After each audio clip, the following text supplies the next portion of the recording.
Hello student, चलिए हम लोग आज मिनी मॉक टेस्ट नंबर जो 25 लेकर आए हैं इसको डिस्कस करते हैं।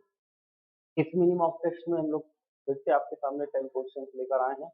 इससे पहले आपको मैंने मिनी मॉक टेस्ट 24 तक प्रोवाइड किए हैं और लगभग हर एक सेट में मैंने आपको 24 क्वेश्चन 10 क्वेश्चन प्रोवाइड किए हैं। तो इस तरीके से लगभग आप 240 क्वेश्चन इस सीरीज के द्वारा प्राप्त कर चुके हैं और इसमें फिर से हम लोग आपके सामने 10 क्वेश्चन लेकर आए हैं। तो चलिए एक एक करके इन क्वेश्चन को हम लोग डिस्कस करना शुरू करते हैं।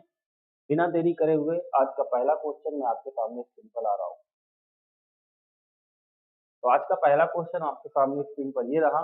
क्वेश्चन लिखा हुआ है कि दीर्घवृत्त 25x² plus 16y² is equal to 100 की उत्केंद्रता क्या होगी। पहला क्वेश्चन लिखा हुआ है 25x² plus 16y²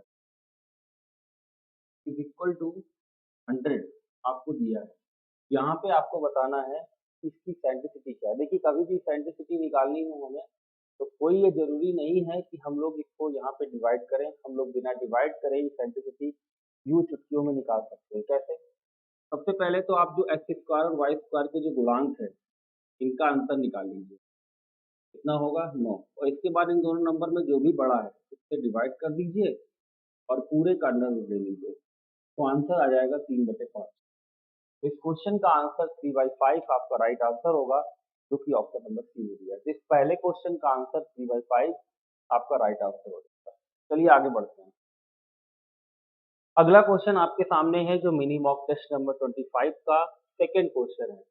second question में ये देखिए, आपको एक मैट्रिक्स दी गई है और आपको बताना है कि इस क्वेश्चन का जो ए स्क्वायर है वो क्या होगा। देखिए, मैं आपको बता रहा हूँ कैसे आप ए स्क्वायर इसका निकाल सकते हैं। ए स्क्वायर निकालना हो, ए क्यूब निकालना हो, ए की पावर 4 निकालना हो, कुछ भी हमें निकालना हो, हम इस जो मैट्रिक्स दी गई है बहुत इजीली निकाल सकते हैं। क्या रूल है, क्या तरीका है, सभी लोग ध्यान दीजिएगा। कभी भी आपको इस तरह का क्वेश्चन दिया जाए, पहली बात तो जो ये क्वेश्चन लिखा है ना, ये बिल्कुल इसी फॉर्मेट में पूछा जाता है। इसमें कुछ भी चेंजेस आपके नहीं होंगे, बिल्कुल जैसा लिखा हुआ है बिल्कुल वैसा ही लिखा रहेगा। ठीक है ना? यहाँ पे माइनस साइन अल्फा है और यहाँ पे कॉस अल्फा। जहाँ पे कॉस है वहाँ पे कॉस होगा, जहाँ पे साइन है वहाँ साइन होगा, जहाँ प्लस है वहाँ प्लस रहेगा और जहाँ माइनस है वहाँ माइनस रहेगा।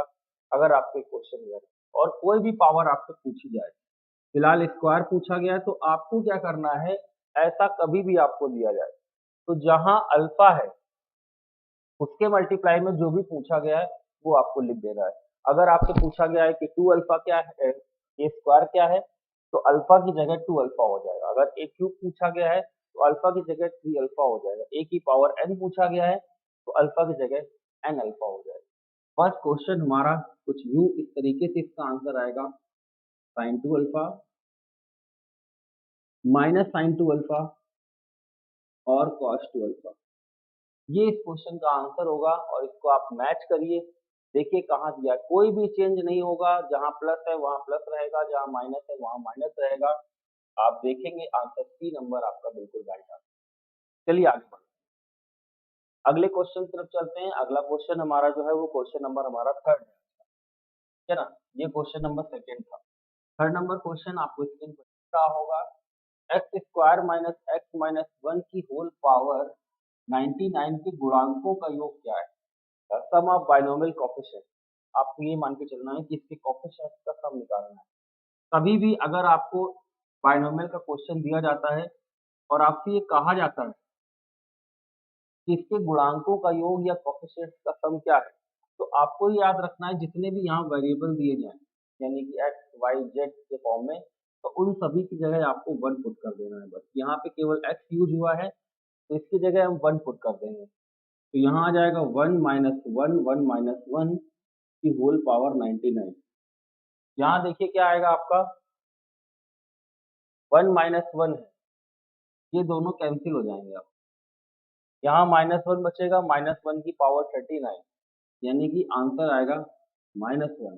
क्योंकि अगर माइनस की पावर एक ऑड नंबर है तो आंसर माइनस में ही आएगा, तो आंसर -1 इसका करेक्ट है, सी ऑप्शन। अगला देखते हैं।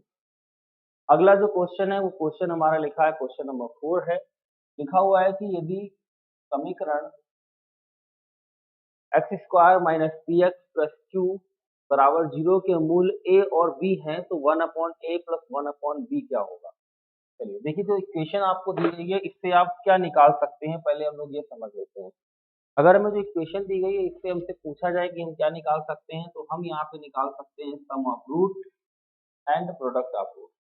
इक्वेशन हमारे पास है एक्स स्क्वायर माइनस का पी एक्स प्लस क्यू बराबर 0। अगर इसके रूट्स ए और बी हैं तो इसका जो सम ऑफ रूट्स होगा वो होगा ए प्लस बी, जो कि होता है माइनस का बी, और माइनस यहाँ पे ऑलरेडी है तो ये प्लस हो जाएगा। प्रोडक्ट ऑफ रूट निकालेंगे, पी अपॉन ए होगा जो कि क्यू है। हमसे पूछा गया है कि 1/a प्लस 1/b का मान क्या होगा। तो देखिए कैसे निकालेंगे हम लोग, एलसीएम लेंगे तो ऊपर आ जाएगा a plus B upon A B. A plus B की वैल्यू आपको p दी गई है और ए बी की वैल्यू आपको दी गई है q, तो आंसर इसका आ जाएगा p by Q. p by Q इस क्वेश्चन का राइट आंसर है, डी ऑप्शन आपका करेक्ट है। Question number 4 finish. चलते हैं पांचवी की तरफ। क्वेश्चन नंबर 5 आपके सामने लिखा हुआ है स्क्रीन पर कि यदि गुणोत्तर माध्य 18 है, समांतर माध्य 27 है, तो हरात्मक माध्य क्या होगा। देखिए अच्छा क्वेश्चन है, इस तरह के क्वेश्चन मैं पहले भी करा चुका हूँ आपका। गुणोत्तर माध्य आपको, जिसको हम लोग कहते हैं जीएम, ये आपको 18 दिया है, ठीक है ना। इसको शॉर्ट में जी भी लिख दिया जाता है, ठीक है ना। समांतर माध्य ए अर्थमेटिक मीन 27, एच हमें निकालना है, तो एक रिलेशन होता है ए जी एच में, जी स्क्वायर बराबर ए एच, जहाँ पे जी गुणोत्तर माध्य, ए समांतर माध्य और एच आपका हरात्मक माध्य होता है। तो गुणोत्तर माध्य आपको 18 दिया है, 18 इंटू 18 हो जाएगा। समांतर माध्य आपको दिया है 27 और हरात्मक माध्य आपको फाइंड आउट करना है। आप क्या करिए, 2 से 9 से काट लीजिए इसको, ये 3 हो जाएगा, इसको काटेंगे 6 आएगा, तो हरात्मक माध्य आपका आ जाएगा 12। यही इस क्वेश्चन का राइट आंसर, ठीक है ना। और एक रिलेशन आप सभी को पता होगा कि समांतर माध्य बड़ा होता है गुणोत्तर माध्य से, गुणोत्तर माध्य बड़ा होता है हरात्मक माध्य से, और एक कंडीशन पे ये इक्वल भी होते हैं जब हम लोग सेम नंबर का समांतर माध्य, गुणोत्तर माध्य, हरात्मक माध्य निकालते हैं, तो ऐसे केस में समांतर, गुणोत्तर, हरात्मक सभी इक्वल आते हैं, ठीक है ना। बाकी सारे केसेस में समांतर माध्य बड़ा होता है गुणोत्तर माध्य से, गुणोत्तर माध्य बड़ा होता है हरात्मक माध्य से। चलिए अगला देखते हैं। अगला क्वेश्चन आपके सामने लिखा हुआ है, क्वेश्चन 5 माइनस ब्रैकेट में 8 प्लस 6i अपॉन 1 प्लस आई का होल स्क्वायर ए प्लस आई बी। तो ए और बी का मान क्या होगा। देखिए ए और बी का मान पूछा गया और ए प्लस आई बी के इक्वल भी दिया है।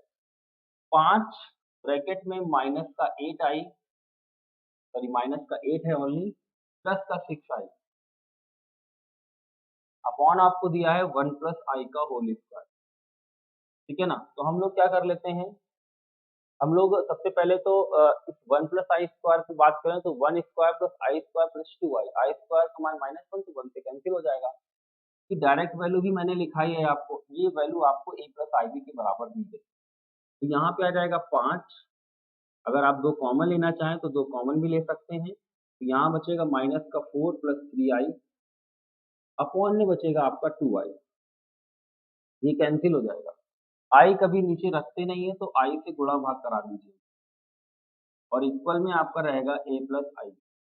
नीचे आई स्क्वायर -1 होगा और आई से गुणा करा दिया जाएगा, ठीक है ना। तो ये जब 5 से भी गुणा हो जाएगा और आई से भी गुणा हो जाएगा तो माइनस का आ जाएगा आपका 20 आई, और यहाँ पे होगा 15 और आई स्क्वायर, तो माइनस का 15 आ जाएगा और अपॉन में -1 है अभी, तो अगर आप चाहें तो माइनस कैंसिल कर सकते हैं ऊपर से, और a प्लस आई बी की वैल्यू अब आपको इजीली मिल जाएगी। a का मान आपको 15 मिल जाएगा और b का मान आपको 20 मिल जाएगा। तो हमसे a और b का मान पूछा गया है।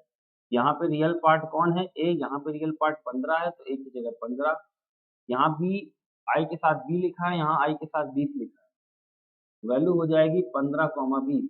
यही इस क्वेश्चन का आंसर है, ये ऑप्शन करेक्ट है। अगला देखते हैं। अगला क्वेश्चन देखिए लिखा है कि tan inverse x minus tan inverse y is equal to tan inverse a। तो आपको बताना है कि a का मान क्या होगा। कैसे करेंगे इस क्वेश्चन को, ध्यान दीजिएगा। लिखा हुआ है कि tan inverse x minus tan inverse y is equal to tan inverse a।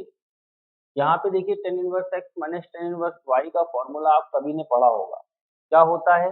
tan inverse x minus tan inverse y आपका हो जाएगा tan इनवर्स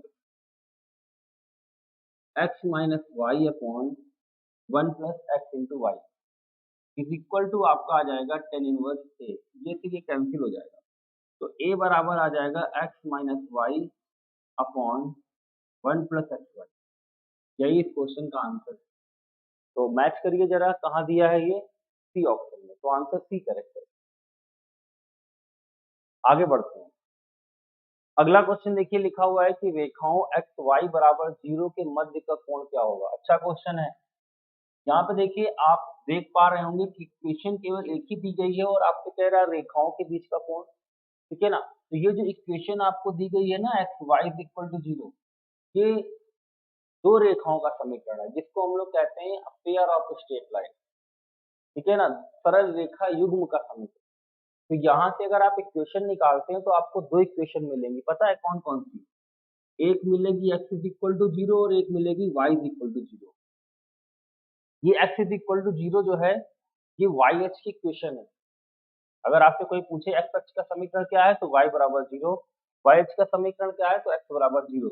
तो जाहिर सी बात है एक इक्वेशन जो x बराबर 0 है ये y h का समीकरण है, और y बराबर जो 0 है वो x अक्ष का समीकरण है, और इन दोनों रेखाओं के बीच का कोण पूछ रहा है।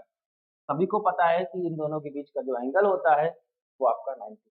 क्वेश्चन का आंसर 90 होगा, सी ऑप्शन। आगे बढ़ते हैं। अगला क्वेश्चन लिखा है कि समांतर रेखाओं 3x प्लस 4y माइनस 8 बराबर 0 और 3x प्लस 4y माइनस 3 बराबर 0 के बीच की दूरी क्या होगी। तो कभी भी अगर दो समांतर रेखाओं के बीच की दूरी आपको निकालनी है, इसका सबसे आसान तरीका क्या होता है कि आप दोनों लाइनें पहले ले लें, 3x प्लस 4y माइनस 8 बराबर 0, ठीक है ना।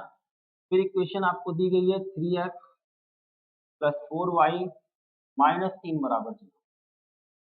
सबसे पहला काम, अगर दूरी निकालनी है तो आप क्या करिए, जो x और y के दोनों इक्वेशन में कोफिशिएंट्स है वो सेम होने चाहिए।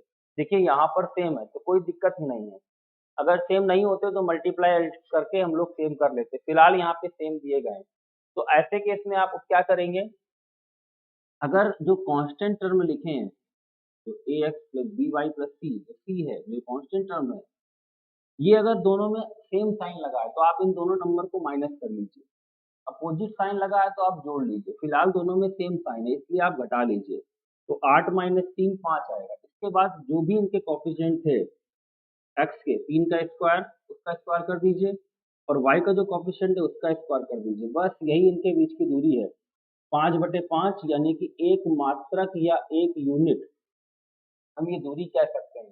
तो आंसर इसका डी करेक्ट है, 1 यूनिट। अगले क्वेश्चन पर चलते हैं। अगला क्वेश्चन देखिए, लिखा हुआ है कि रेखा Lx plus M Y plus N is equal to 0 circle x square plus y square plus 2gx plus 2fy plus c बराबर 0 का अभिलंब है। क्या है? अभिलंब। तो आप देखिए अभिलंब आपको दिया गया है, अब आपको ये पता होना चाहिए कि अभिलंब का जो समीकरण है वो कौन सा इनमें से होगा, कौन सा जो है वो इस क्वेश्चन का आंसर होगा। तो देखिए कोई भी जो वृत्त होता है, जो आपको ये वृत्त दिया गया है Lx two x square plus y plus 2gx plus 2fy plus c equal 0, अगर आप इसके सेंटर निकालते हैं तो इसके सेंटर होंगे माइनस जी कॉमा माइनस एफ, और जो अभिलंब होता है वो इसके सेंटर से होकर जाता है। तो वृत्त का अभिलंब होता है क्योंकि ये इसकी स्पर्शी होगी, और अभिलंब यूं जाएगा बिल्कुल इसके सेंटर से होकर, ये मान लीजिएगा स्पर्श कर रही है भले ना कर रही हो, ठीक है ना, अपडेट कर लीजिए। तो ये अभिलंब होगा, ये इसके सेंटर से गुजरता है, और इक्वेशन आपको दी गई है Lx plus M Y plus N बराबर 0। तो अगर ये इसके सेंटर से गुजरता है तो इसके सेंटर को सेटिस्फाई करेगा। ये पॉइंट हम यहाँ पे रखें तो इस इक्वेशन को सेटिस्फाई करना चाहिए, तो हम ये पॉइंट इस पे रख देते हैं। तो यहाँ आ जाएगा माइनस का एल जी माइनस का M F plus N is equal to 0। से पूरी इक्वेशन को अगर हम उस साइड लेकर जाए तो L G minus M F minus N is equal to 0, यही इस क्वेश्चन का राइट आंसर हो जाएगा। L G minus M F minus ten is equal to 0, ये दोनों प्लस हो जाएंगे तो, ठीक है ना। L G plus M F plus sorry minus N is equal to 0, answer A correct. आगे बढ़ते हैं। ओहो, तो 10 क्वेश्चंस कंप्लीट। देखिए आप सभी को बता दें कि जो भी बच्चे हमारी यहाँ तो क्लासेस ले ही रहे हैं, इसके साथ साथ आप हमारी क्लासेस अनअकैडमी पर भी ले सकते हैं। वहाँ पे भी मेरी क्लासेस लगातार चल रही हैं। क्लासेस दोनों तरीके की चल रही है, प्लस भी चल रही है, स्पेशल भी चल रही है। प्लस क्लासेस आपकी पेड होती हैं, जो आपको फीस देकर पढ़ना होता है, और जो स्पेशल क्लासेस होती है वो फ्री ऑफ कॉस्ट होती हैं। कोई भी बच्चा जो अनअकैडमी लर्निंग ऐप डाउनलोड कर लेता है, अपनी आईडी से ओपन करने के बाद हमारे वीडियोस फ्री ऑफ कॉस्ट देख सकता है। कोई भी चार्जेस आपको वहाँ पे नहीं पे करने होते हैं। स्पेशल क्लास मेरी सुबह 7 बजे से लेकर 8 बजे तक चलती है। अगली क्लास 8 से 9 चलती है और एक रात रात में चलती है 9 से 10। पहली क्लास में मैं अरिथमेटिक आपको पढ़ाता हूँ, इसके बाद मैं आपको पढ़ाता हूँ रागा, और 9 बजे भी रागा होती है। इसके साथ-साथ प्लस क्लासेस भी चल रही हैं, जो बच्चे एक्स के लिए प्रिपेयर कर रहे हैं, उनके लिए रात में 8 से 9 एक मास्टर ब्लास्टर सीरीज़ चल रही है, जहाँ पे मैं आपको चैप्टर वाइज़ सारी चीज़ें करा रहा हूँ। और ये बैच अभी कल से आ रहा है, कल से क्या आज से ही आ रहा है, 27 से आ रहा है, आप ये मान के चलिए कि 27 अक्टूबर से ये बैच आ रहा है और ये 15 सितंबर तक चलने वाला है। और इस बैच में आपको अरिथमेटिक, रीजनिंग, ठीक है ना, सारी चीज़ें वहाँ पे पढ़ाई जाएँगी, ठीक है ना। और ये बैच बहुत अच्छा होगा, जो भी बच्चे कोस्ट गार्ड के लिए प्रिपेयर कर रहे हैं, उन सभी के लिए अच्छा होगा। अरिथमेटिक मैं ही आपको वहाँ पे पढ़ाने वाला हूँ, तो काफ़ी अच्छा होगा आपके लिए ये बैच, ठीक है ना। तो जल्दी से इस बैच को जॉइन कर लीजिए, बस। और इसके साथ-साथ जो बच्चे एनडीए के लिए प्रिपरेशन कर रहे हैं, उनके लिए भी बैचेस यहाँ पे चल रहे हैं। और इसके साथ-साथ अगर आप उस बैच को जॉइन करना चाह रहे हैं, तो आपके लिए ऑफर्स भी मैं दिखा रहा हूँ। एक्सक्लूसिव ऑफर चल रहा है कि अगर आप 12 महीने का सब्सक्रिप्शन ले लेते हैं, तो आपको 12 महीने के लिए एसएसडी फ्री मिलेगी। लेकिन ये ऑफर केवल 25 से लेकर 28 अक्टूबर तक ही है, इसलिए जल्दी करिए, अन्यथा ये ऑफर आपके यहाँ से दिवाली ऑफर है, ठीक है ना? चलिए आगे बढ़ते हैं। इसके साथ-साथ अगर आप एसएसडी नहीं लेना चाह रहे हैं, केवल आप ये चाह रहे हैं कि हम सब्सक्रिप्शन ले लें, तो आपके लिए ये एक ऑफर और है कि अगर आप 6 महीने का सब्सक्रिप्शन लेते हैं, तो आपको 1 महीने का जो सब्सक्रिप्शन है, वो फ्री ऑफ कॉस्ट दिया जाएगा। और जो बच्चे 24 महीने का सब्सक्रिप्शन लेते हैं, उन्हें 4 महीने का सब्सक्रिप्शन जो है वो फ्री ऑफ कॉस्ट दिया जा रहा है। तो ये भी आपके लिए एक अच्छा ऑफर है, आप इसका भी बेनिफिट ले सकते हैं। ये आपका बैच जो है वो ये जो ऑफर है ये भी 28 तक ही अवेलेबल है, इसलिए जल्दी से ही सब्सक्रिप्शन ले लीजिए प्यारे, लेट ना करें। और इसी के साथ हम लोग इस क्लास को यहीं पे अब एंड करने जा रहे हैं। अब हम लोग मिलेंगे मिनी मॉक टेस्ट नंबर 26 में। आज के लिए यहीं तक। Thank you, bye, have a nice day to all of you.